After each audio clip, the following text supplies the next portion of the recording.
Bismillah ar-Rahman ar-Rahim. Wassalatu wassalamu ala Rasulillahi al-Kareem wa ala alihi wa ashabihi ajma'een. Amma ba'd. Surah Al-Jum'ah, verse number 5.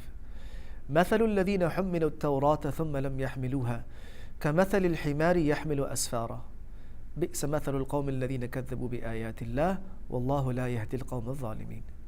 In this verse, the example is given of those who have access to knowledge. Knowledge has been conveyed to them, yet they do not uphold that knowledge.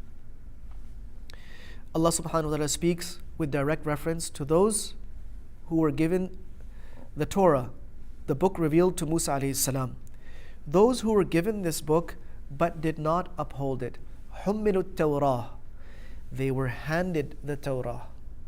They were given the responsibility of carrying it. Hummila, they were given the responsibility of carrying it. In fact, Musa alayhi salam took many people with him to Mount Tur, and they heard certain things, they observed certain things. They came back with Musa alayhi salam, but even then, they refused to take the book as is. They decided from the beginning that we are going to pick and choose. We will take what makes sense to us, what is convenient to us, what seems logical to us, and we will leave out what doesn't make sense to us. This was their approach right from the beginning. So they did not uphold that book as it was given. Divine revelation is something of absolute knowledge. It is not something to pick and choose from. It is an absolute source of knowledge and must be regarded in that way and dealt with in that way.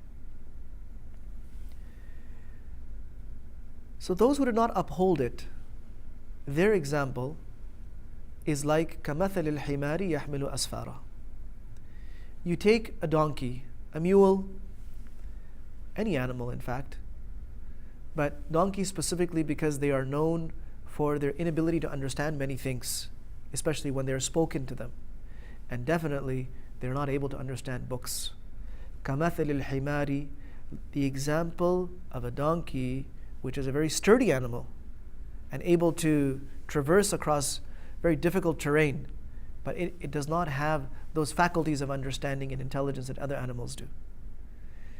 كَمَثَلِ الْحِمَارِ يَحْمِلُ أَسْفَارًا. You loaded books and books and books on top of this donkey.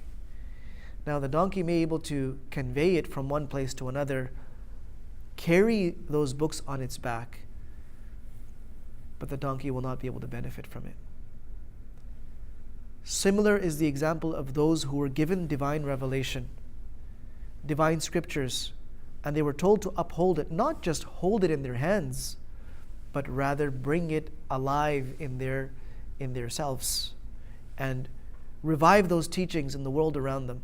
Those who did not do that, this is their example.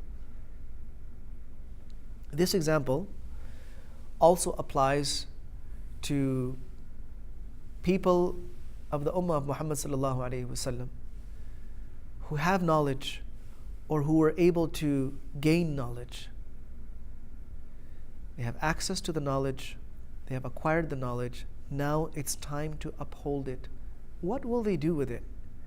If they truly rise to the challenge that knowledge brings, the challenge of practice, the challenge of implementation, the challenge of being steadfast with that knowledge throughout one's life, and of course the challenge of conveying that knowledge. If they rise to this challenge, then they become from the best creations of Allah subhanahu wa ta'ala. But if they do not rise to that challenge, then they are also like a creature carrying all these books on its back but unable to benefit. The key here is, do we benefit from our knowledge or do we not benefit from it? This is why the Prophet ﷺ asked Allah Azza wa Jal, he begged Allah subhanahu wa ta'ala for ilman nafi'an. Oh Allah, grant me that knowledge which is beneficial. In other words, knowledge that I can derive benefit from. And he asked Allah's protection from ilmin la yanfa', that knowledge which is there. The knowledge is there, but it does not bring benefit to the carrier of the knowledge. So this verse is a reminder to all of us to take stock of what it is that we know, but also take inventory of how much we're practicing what we know. May Allah subhanahu wa ta'ala grant us all that knowledge which is beneficial for us in dunya and akhirah. May Allah subhanahu wa ta'ala save us from that knowledge from which we do not derive benefit from in dunya and akhirah.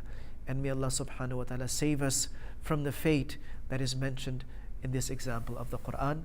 هذا وصلى الله وسلم وبارك على نبينا محمد وعلى آله وأصحابه أجمعين.